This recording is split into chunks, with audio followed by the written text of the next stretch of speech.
Sous les tendres salines de l'Atlantique, au large de Cacheux, ville côtière de Guinée-Bissau où les mangroves murmurent les récits séculaires, une pirogue frêle a été stoppée net dans son élan le 3 juin 2025. À son bord, 56 âmes mues par l'espoir d'un ailleurs ont vu leur rêve d'Europe s'échouer face à la vigilance de la garde nationale bissau-guinéenne.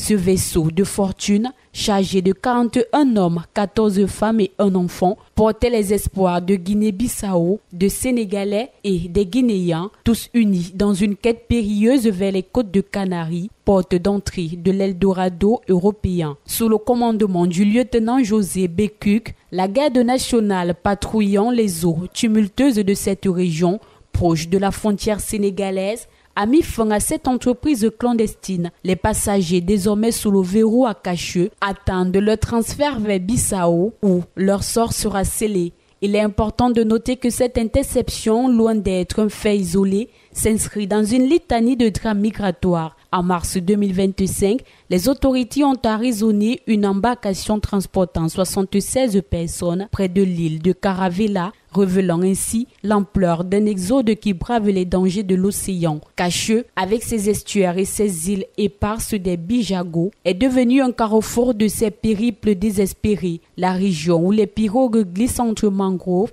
et courants traîtres est une rampe de lancement pour ceux qui, fuyant la précarité ou les promesses non tenues, s'en remettent à des passeurs sans scrupules.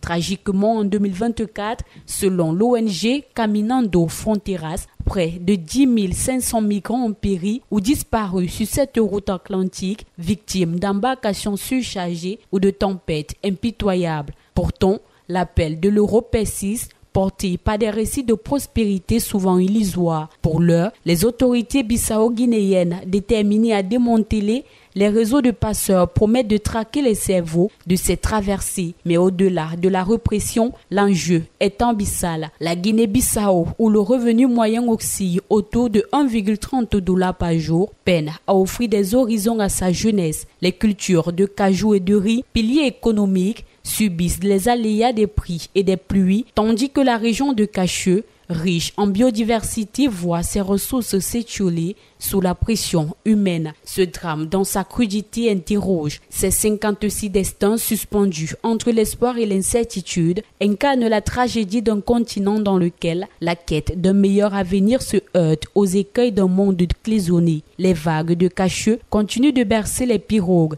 C'est pourquoi la Guinée-Bissau, à l'image de ses voisins, doit conjuguer répression et prévention pour endiguer un exode qui, bien plus qu'une traversée, est un cri d'urgence.